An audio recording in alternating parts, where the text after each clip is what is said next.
Babak 48. Perampok menghentikan jalan. Kamandanu pindah ke Hotel Suharta dan naik bus pada jam 8 pagi keesokan harinya. Untungnya, dia bahkan tidak perlu khawatir tentang biaya perjalanan karena Suharta sudah mengetahui semuanya. 5 jam kemudian, bus berhenti di terminal kota Tasikmalaya. Dan tidak ada masalah yang terjadi dalam perjalanan. Tampaknya Suharta lebih dapat diandalkan daripada Cecil itu.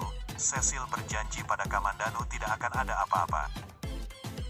Tetapi pada akhirnya, jika Kamandanu tidak berada di tahap kedua pemurnian tubuh, dan sangat berhati-hati, dia mungkin akan kehilangan nyawanya di sana. Danu, kita sudah sampai di terminal sekarang, dan seseorang akan segera menjemput kita. Rencanaku adalah langsung pergi ke Pulau Ular. Suharta sepertinya ingin segera menyelesaikan urusannya, sehingga dia bisa meninggalkan tempat itu secepat mungkin. Dia tidak ingin tinggal lebih lama lagi. Tetapi situasi ini persis seperti yang diinginkan Kamandanu. Dia juga tidak ingin membuang waktu untuk hal-hal yang tidak perlu ini. Setelah keduanya berjalan keluar dari terminal, sebuah mobil Audi melaju. Pengemudinya adalah seorang pemuda yang tampak polos. Ketika dia melihat Suharta, dia dengan hormat memanggilnya, "Bos." "Ini sopirku, dia juga pegawaiku." Meskipun dia tidak berlatih seni bela diri, dia telah beberapa kali ke Pulau Ular dan relatif akrab dengan tempat itu. Suharta memperkenalkannya dengan santai. Kamandanu melirik pemuda itu dan tahu bahwa dia hanya terlihat cukup kuat tetapi tidak belajar seni bela diri apapun, meski sopir muda ini tidak banyak bicara. Cara mengemudinya mantap namun cepat. Setelah meninggalkan Tasikmalaya, mobil sampai ke sebuah pelabuhan kecil, lalu mobil masuk ke dalam feri. Setelah 3 jam perjalanan laut sampailah mereka ke Pulau Ular. Setelah mobil keluar dari feri, Kamandanu melihat pemandangan di pulau ini. Dia sangat suka di sini.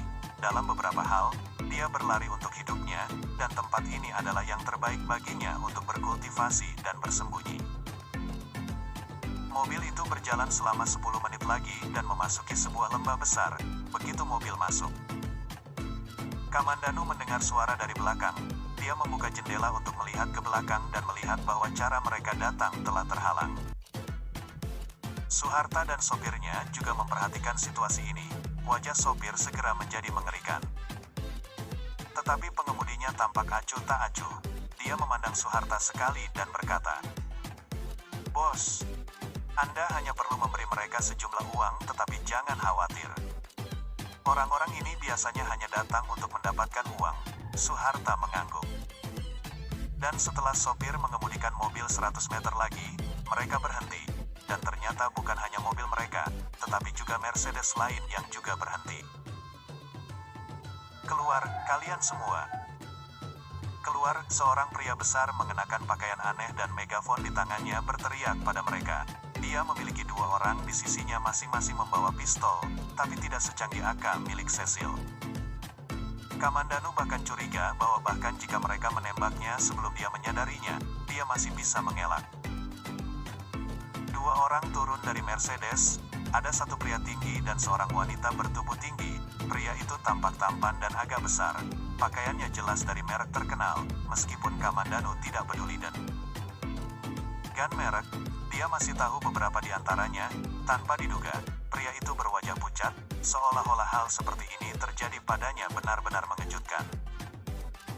Wanita itu menoleh dan menatap Audi Kamandanu. Bingung, wanita ini memiliki temperamen yang anggun. Celana jeansnya yang pas sempurna melengkapi kakinya yang panjang dan bagian bawahnya yang penuh, membuatnya sangat menarik perhatian. Dia memiliki riasan tipis di wajahnya, dan setengah kalung perak yang terlihat di lehernya yang seputih salju membuatnya tampak sangat canggih. Meskipun dia tidak secantik Mila dan Maya, rambutnya yang panjang dengan temperamennya memberinya rasa yang unik. Wanita itu jelas memiliki hubungan khusus dengan pria tampan karena dia berdiri dekat di belakang pria itu. Dan meskipun wajahnya tampak khawatir, dia tidak takut seperti pria itu. Bab 49. Berjalan lambat. Suharta sudah turun. Begitu pula Kamandanu dan sopir. Kamandanu melihat sekeliling. Selain pria yang memanggil mereka dan keduanya dengan senjata di sampingnya, ada dua lagi di belakang mereka yang menghalangi jalan mereka, termasuk dua orang lagi di depan yang menghalangi mereka. Total ada 7 orang, 6 di antaranya bersenjatakan senjata api. "Beri kami 5 juta, dan Anda boleh pergi," kata pria dengan megafon itu. "Bukankah itu 1 juta sebelumnya? Kenapa sekarang tiba-tiba menjadi 5 juta? Sopir sepertinya tahu situasinya dan bertanya. "Apa? Bicara lebih banyak. Dan aku akan membunuhmu. Saya memutuskan berapa banyak uang yang kita ambil." Pria yang menghentikan BMW mendengar kata-kata sopir dan melambaikan senjatanya, mencelanya dengan arogan. Oke. Aku punya uang, 5 juta. Aku akan segera memberikannya padamu." Pemuda itu berwajah pucat dan segera bertindak, berbalik dan mengambil 5 juta dari mobilnya. Pria di depan mengambil uang itu dan melambaikan tangannya. "Kamu bisa pergi." Pemuda jangkung itu segera masuk ke dalam mobil dan berkata, "Miranda, ayo cepat pergi. Jangan pergi ke Pulau Ular, kita harus segera kembali." Wanita bernama Miranda memandang Kamandanu dan 2 orang lainnya bersamanya, dan berkata dengan cemas. Dia hampir tidak mengatakan 2 kata tetapi segera diinterupsi oleh pemuda itu. "Mereka mengendarai mobil yang sangat bagus. Mereka pasti punya uang. Kita tidak perlu khawatir." Tepat saat dia berbicara, dia juga terganggu. "Pang, kamu bisa pergi sendiri, kami akan membawanya selama beberapa hari. Anda bisa datang dan menjemputnya nanti. Kamu wanita, datang ke sini." Pria dengan pistol itu berbicara dan menunjuk ke arah Miranda. Mendengar kata-kata pria itu dan jarinya yang menunjuk ke arahnya, wajahnya langsung pucat. "Aku sudah memberikan uangnya padamu. Tolong biarkan kami pergi." Ketika pemuda jangkung itu mendengar bahwa mereka ingin dia meninggalkan Miranda di belakang, wajahnya yang baru saja pulih beberapa warna menjadi pucat dan jelek sekali lagi. "Aku akan menghitung dari 5. Jika kamu masih tinggal di sini, maka aku tidak akan begitu baik lagi." Pria yang mengatakan bahwa gadis itu akan tinggal menyela kata-kata pemuda itu dan berkata dengan dingin sambil mengangkat senjatanya. Kemudian, dia mulai menghitung. "Tunggu. Aku akan pergi." Pemuda itu tiba-tiba menyerbu ke arah Mercedesnya. Dia meninggalkan tas kecil dan dengan cepat menyalakan mesin. Lalu dia memutar kendaraannya dan benar-benar mulai mengemudi kembali sendiri. Dia begitu cepat sehingga pada saat ini, pria dengan pistol itu hanya menghitung mundur sampai 4. Untungnya, area ini terbuka. Jika tidak, akan sangat sulit bagi pemuda itu untuk berbelok dengan kecepatannya. Para perampok menepati janji mereka dan melihat bagaimana pria ini melarikan diri. Mereka semua tertawa ketika mereka membuka jalan untuk dia lewati. Wanita bernama Miranda masih di sini dan memiliki kulit yang lebih pucat, bibirnya gemetar. Tapi dia masih tidak bisa berkata apa-apa untuk waktu yang lama. Dia hanya terus bergerak mundur sampai dia mundur ke mobil Kamandanu. "Giliranmu, Anda harus cepat mengambil uang, dan jangan buang waktu luang kami." Ketujuh pria itu sudah berkumpul di sekitar mereka. "Miranda, Anda adalah jurnalis Mira." Pada saat ini, Suharta mengenali siapa gadis itu dan tiba-tiba berseru, "Jelas, dia mengenal gadis ini." Miranda tiba-tiba berbalik dan melihat Suharta, orang di depannya dia kenal. Tetapi dia tidak mengenali siapa dia. Namun, dengan seseorang yang mengenalnya, dia tampaknya telah menemukan tempat di mana dia bisa bersembunyi dan dengan cepat mundur di belakang Kamandanu. Dia merasakan hatinya membeku, menghadapi pria-pria besar yang menatapnya seperti harimau lapar. "Kamu adalah..." Miranda menatap Suharta dengan cemas. Tidak peduli apa, Suharta berkali-kali lebih baik dari para penjahat ini. "Saya Suharta, dari perusahaan Sinarmas." Sebelum Suharta menyelesaikan kalimatnya, dia disela oleh Miranda dengan terkejut. "Kamu adalah CEO Suharta dari..." "Aku benar-benar tidak menyangka akan melihatmu di sini." Miranda tiba-tiba berhenti saat dia mengingat situasinya. Meskipun Suharta adalah seseorang yang akrab, Bahkan jika Suharta tidak meninggalkannya, dia tidak akan bisa melindunginya dari para preman. Hatinya tenggelam sekali lagi dan tidak lagi senang melihat Suharta di tempat asing. Aku tidak mengira kalian saling kenal. Cepatlah dan beri aku uang. Lalu pergilah, wanita. Datang ke sini atau aku akan menembak kalian semua. Jangan salahkan aku karena tidak memberimu kesempatan. Sialan, pria yang matanya terkunci pada Miranda menggonggong dengan sombong.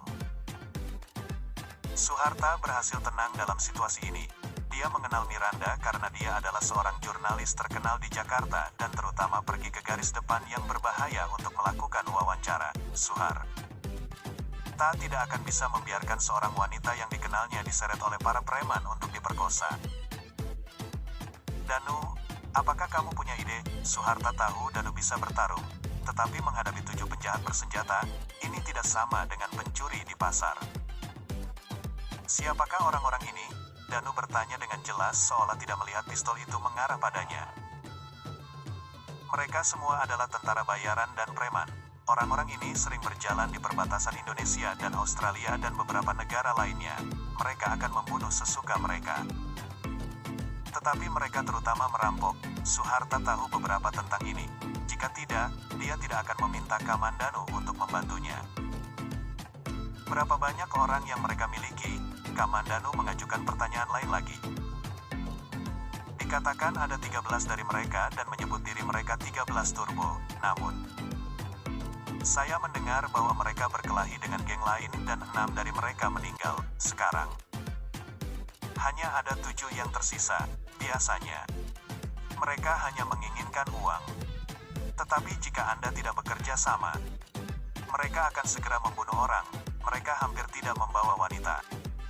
Tetapi jarang ada wanita sekaliber ini yang datang ke sini. Kali ini, sopir yang menjawab. Dia datang ke sini beberapa kali dan lebih akrab daripada Suharta. Ketika sopir berbicara tentang wanita, dia tanpa sadar menatap Miranda dan tidak melanjutkan pembicaraan. Semua orang tahu apa yang dia pikirkan.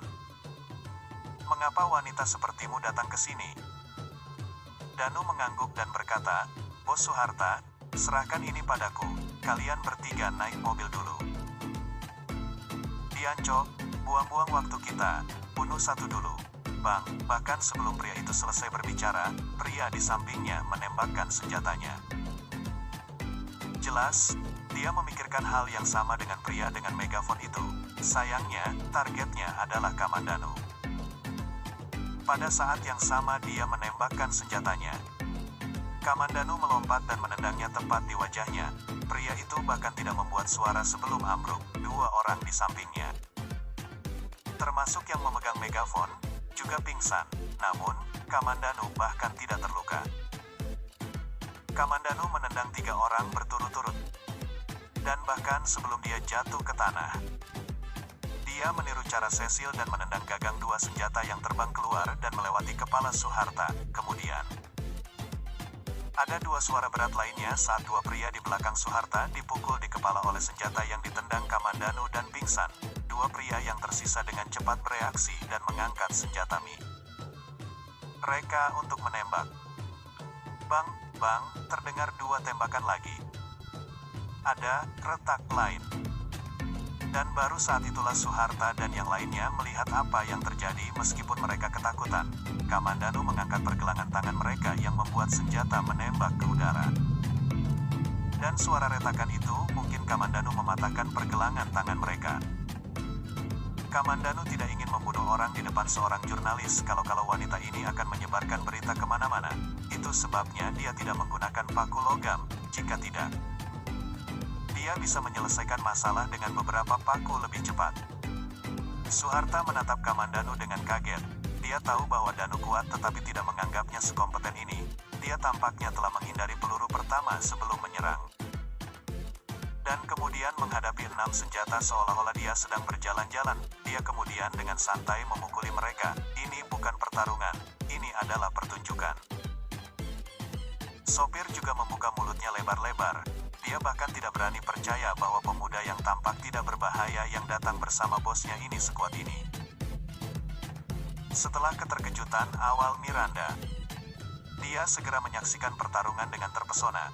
Ini adalah pertama kalinya dia bertemu seseorang dengan seni bela diri yang sangat halus yang benar-benar seperti sesuatu yang dibuat dalam film art. Sayang sekali, bagaimanapun, dia tidak bisa memfilmkannya, dia sudah melupakan situasinya belum lama ini. Tapi kemudian, dia ingat apa yang telah terjadi dan mau tak mau merasa berterima kasih kepada Kamandanu. Jika dia tidak campur tangan, dia mungkin akan hidup dengan hidup yang lebih baik mati. Sepertinya dia tidak bisa begitu impulsif lagi. Memikirkan temannya yang telah melarikan diri sebelumnya. Dia menghela nafas pada dirinya sendiri. Orang hanya bisa melihat karakter sejati seseorang di saat krisis. Bahkan Suharta berkali-kali lebih baik daripada temannya yang tampan itu. Kamandanu menendang satu preman di perut, mengirim orang ini terlempar beberapa meter jauhnya yang pingsan saat mencapai tanah.